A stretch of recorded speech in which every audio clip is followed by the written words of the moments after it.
トライトーンパラドックス。今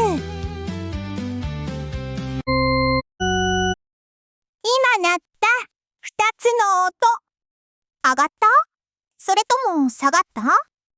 俺は上がって聞こえた。待って、下がって聞こえた人いる？いる。同じ音を聞いて上がったという人と下がったという人にきれいに分かれる。同じ音で？そんなことある？これはトライトーンパラドックス。カリフォルニア大学サンディエゴ校のダイアナ・ドイチュが見つけた聴覚の錯覚だ。ドイチュはこういう錯覚をいくつも発見してきた研究者だ。錯覚？どっちかが間違って聞いてるってこと？違う。どちらも正しい。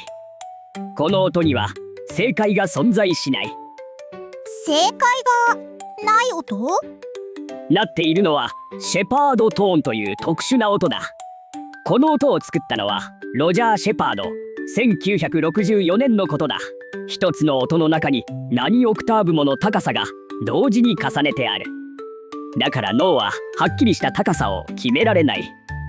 高さがぼやけてる音ってこと？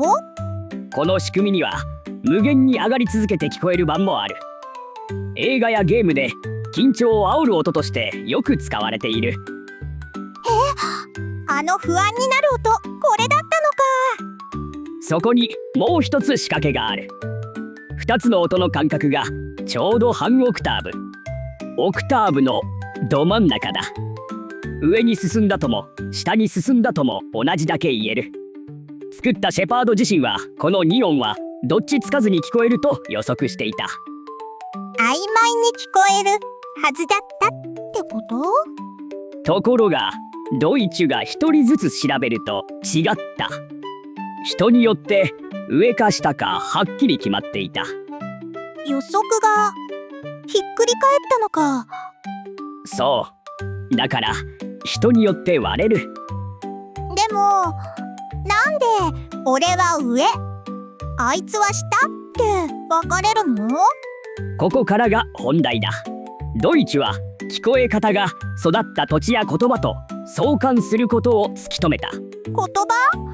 音の向きが言葉で変わるの？カリフォルニアで育った人とイギリス南部で育った人で聞こえ方が逆に出た。逆？人は周りで話される声の高さの範囲を知らないうちに基準として覚える。その基準がどっちを高いと感じるかを決めている。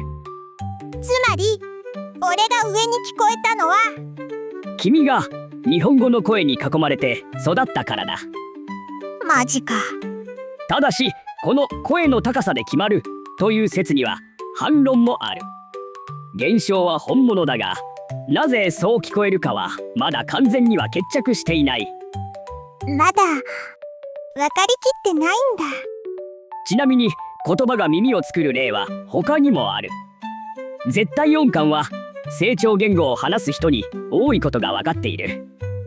育った言葉で耳そのものが変わるのか。じゃあ俺の上は俺の育ちの音なんだ。そうだ。同じ音を世界中の人がそれぞれの育った言葉の耳で違う向きに聞いている。一つの音が聞く人の人生で形を変えるのか。これ面白い。ねえ、今見てる君、さっきの音上だった？下だった？コメントで教えて。そんでこれ家族か友達にやってみて。もし君と逆に聞こえたらその人は君と違う音の中で育ったってことだ。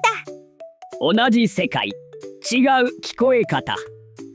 それをたった2つの音が証明する。やば。最後に一つ予告を。ドイチュは言葉が歌に変わって聞こえる錯覚も見つけている。それはまた次回に。何それ気になる。はい、今夜はここまで。